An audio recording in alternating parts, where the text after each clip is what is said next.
Bertemu kembali dalam soal jawab. Jadi, Datuk, ada satu lagi soalan. Penjualan banglo ini didakwa punya kaitan dengan penjualan sebidang tanah di Taman Manggis. Dan juga di bawah pasaran dan pemilik banglo Pang Lee Kun didakwa punya hubungan dengan Datuk Tang Yong Chu, pemilik Kuala Lumpur International Dental Centre Sdn Bhd KLIDC.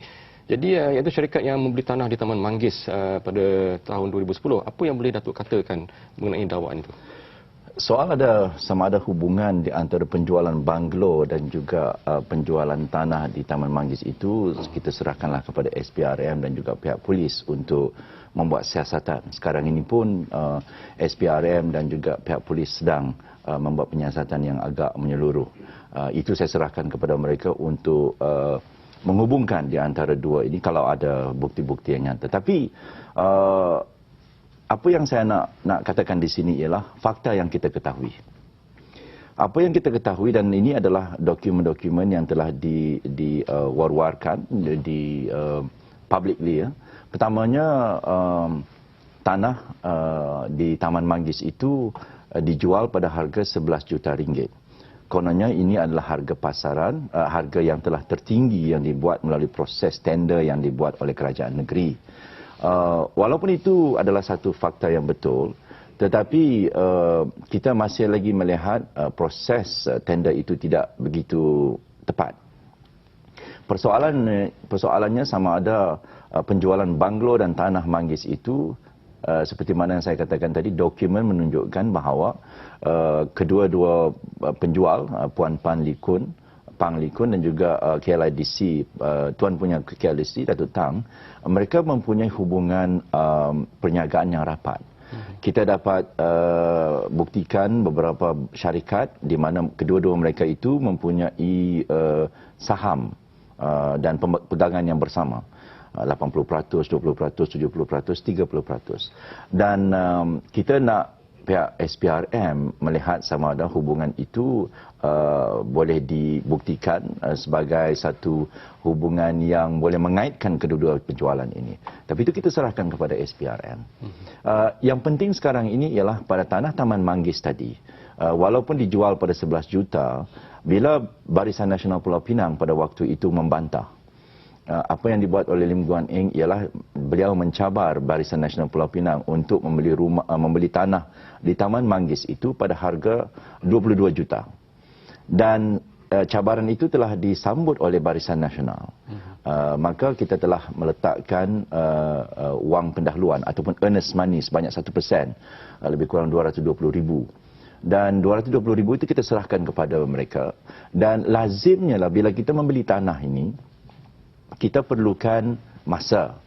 Pertamanya, bila kita letak earnest money 1%, kita nak tahu syarat-syarat yang dikenakan oleh kerajaan negeri terhadap tanah tersebut. Kalau kita nak beli, kita tak nak beli tanah itu, kemudian pula syarat-syarat tambahan diletakkan oleh kerajaan negeri dan akhirnya projek itu tidak dapat dijalankan dengan baik.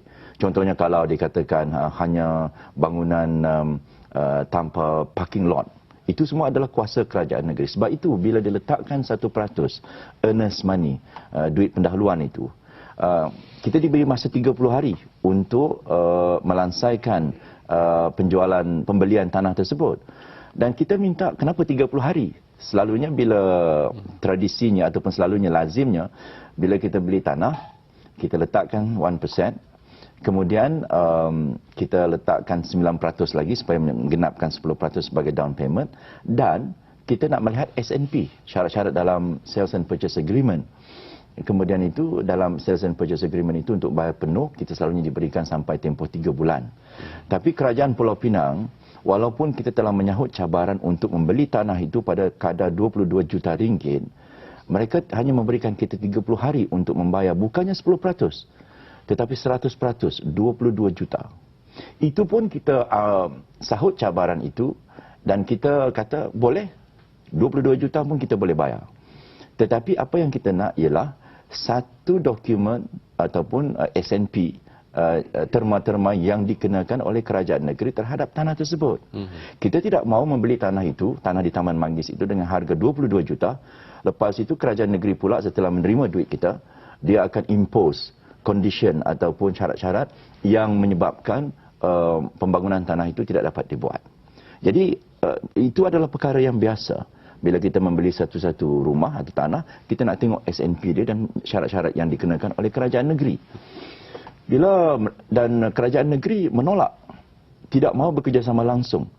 Walaupun kita telah tunjukkan satu bank draft, 22 juta ringgit untuk memberitahu kepada kerajaan Pulau Pinang bahawa Barisan Nasional Pulau Pinang serius dalam membeli tanah itu pada harga 22 juta. Saya masih ada gambarnya. Kita tunjukkan bahawa kita telah membeli bankers draft 22 juta ringgit dan tunjukkan kepada mereka. Tetapi kita kata kalau nak ambil cek ini, tolong bagi tahu kita syarat-syarat yang dikenakan oleh kerajaan negeri supaya nanti bila kita beli tanah ini kita tidak akan diletakkan syarat-syarat yang tidak masuk akal. Dan saya tahu kadang-kadang kerajaan negeri Pulau Pinang ini dia ni pelik sikit. Dia akan buat berbagai-bagai halangan. Jadi untuk mengelakkan perkara itu daripada berlaku, jika ianya berlaku, maka kita minta syarat itu dan kita tidak diberikan. Maka 30 hari itu lapse. Ya. Dan 30 hari lapse itu bermakna kita tidak diberikan kesempatan untuk membeli rumah tersebut. Walaupun pihak kerajaan Pulau Pinang mengatakan saya telah bagi kamu 30 hari, tetapi tidak ada orang yang waras fikirannya nak membeli tanah 22 juta tanpa mengetahui syarat-syarat yang bakal dikenakan oleh kerajaan negeri. SNP itu patut diberikan kepada kami. Itu sebabnya kita katakan Yang Amat Berhormat Lim Guan Eng telah dengan sendirinya, dengan menggunakan taktik ini, dengan sendirinya menidakkan kerajaan Pulau Pinang mendapat lebihan 11 juta daripada tanah tersebut. Dia dijual dengan 11 juta kepada KLIDC, kita offer 22 juta. 11 juta lagi lebih. Dengan satu bukti yang kita dah tunjukkan, bankers draft kepada beliau. Tapi tidak diterima. Jadi persoalannya kenapa tidak memberikan kerjasama? Kita hanya minta satu perkara yang remeh, yang lazim, iaitu untuk melihat syarat-syarat yang dikenakan oleh kerajaan negeri dalam atas tanah tersebut. Dan masih banyak lagi ni, walaupun 1% earnest money 220,000 tadi tak dikembalikan sampai sekarang ini. Kita juga mempertikaikan itu sebab waktu mereka menerima 220,000 itu, kita dapati tanah itu telah pun dicagalkan oleh pihak KLIDC kepada satu bank di negara kita, bank tempatan.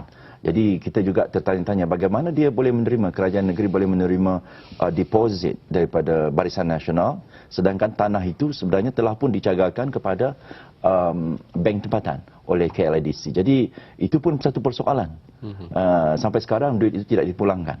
Jadi itu kita bersedia untuk memberikan keterangan dan juga maklumat ini kepada pihak SPRM dan pihak polis bagi merungkaikan kemuskilan ini.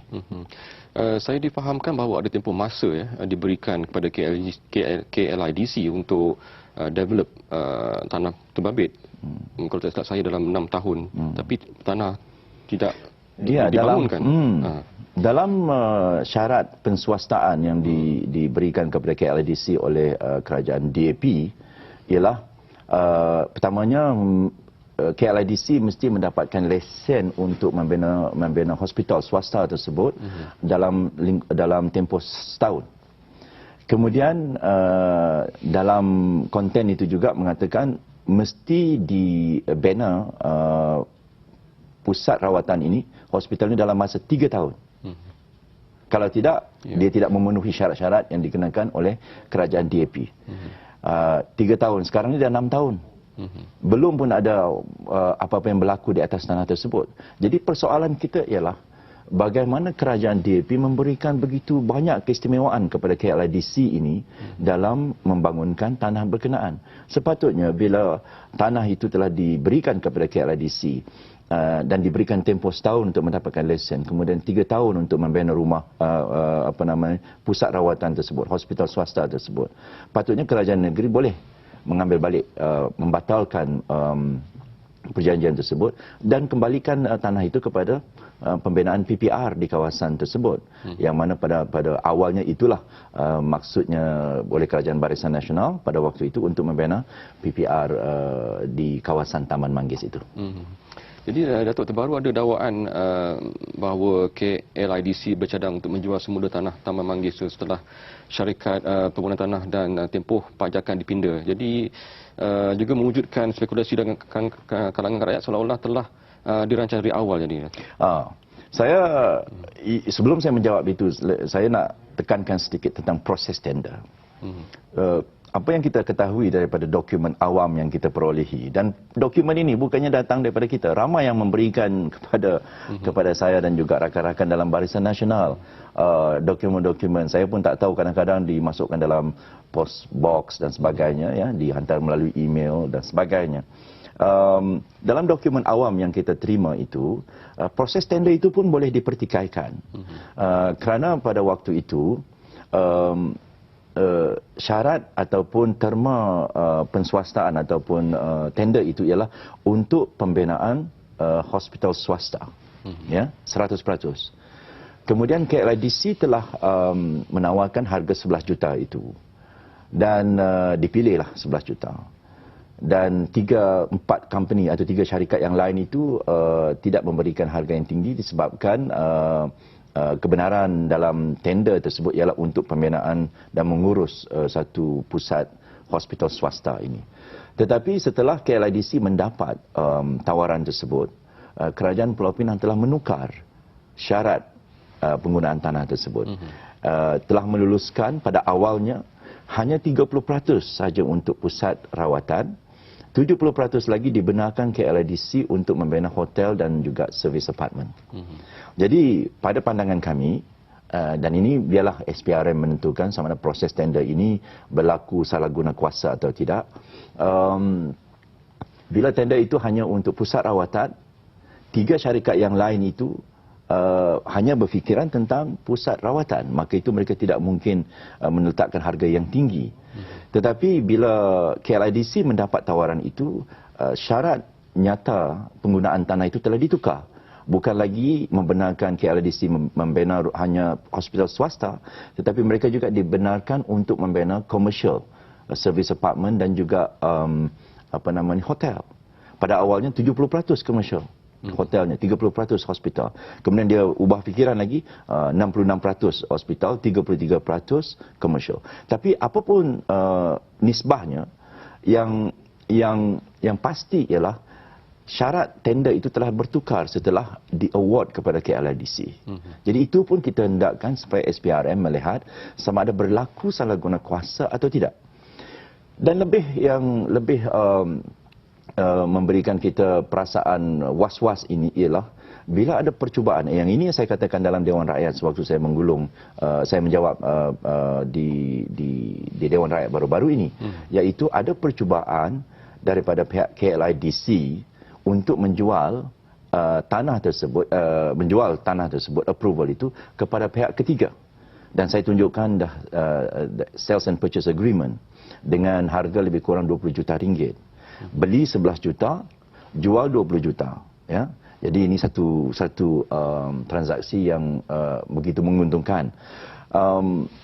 Kemudian dijawab oleh Yang Amat Berhormat Lim Guan Eng, dalam rekod mereka tidak ada satu permohonan untuk menjual tanah tersebut. Saya tak tahulah sama ada Lim Guan Eng faham apa maksud saya atau tidak. Dia ada 2 komponen di sini. Kalau kita jual tanah, sudah tentu kita perlukan persetujuan kerajaan negeri ataupun sekurang-kurangnya memaklumkan. Tetapi kalau kita menjual syarikat tersebut, yang mana syarikat ini ialah tuan punya tanah tersebut, bila saham-saham syarikat ini dijual, secara automatik pembeli yang baru, pemegang saham syarikat yang baru itu akan mempunyai tanah tersebut. Ya, jadi yang berlaku di sini ialah bukanlah penjualan tanah. Yang berlaku ialah penjualan saham dalam syarikat KLIDC itu kepada pihak yang ketiga. Saya harap pihak berkuasa negeri, kerajaan negeri DAP, jangan cepat sangat mengatakan tidak ada percubaan untuk menjual ini. Nanti ada dokumen lain keluar, susah pula. Jadi saya minta supaya Yang Amat Berhormat Lim Guan Eng tarik nafas dulu. Betul-betul cek betul-betul sama ada atau tidak percubaan untuk menjual tanah ini melalui penjualan saham syarikat tersebut kepada pihak ketiga. Nanti keluar pula lagi dokumen yang lain. ya, dan jangan terlalu cepat sangat menidakkan. Kalau saya kira jawapan yang diberikan oleh pihak DAP buat masa ini banyak berkitar kepada menuding jari kepada orang lain, tetapi tidak pernah lagi betul-betul duduk dan menceritakan kepada rakyat Pulau Pinang tentang kemuskilan dan juga banyak kontroversi yang berlaku. Ya. Jadi Datuk, kita berehat sekali lagi Datuk, dan kita teruskan bersama kami sebentar lagi.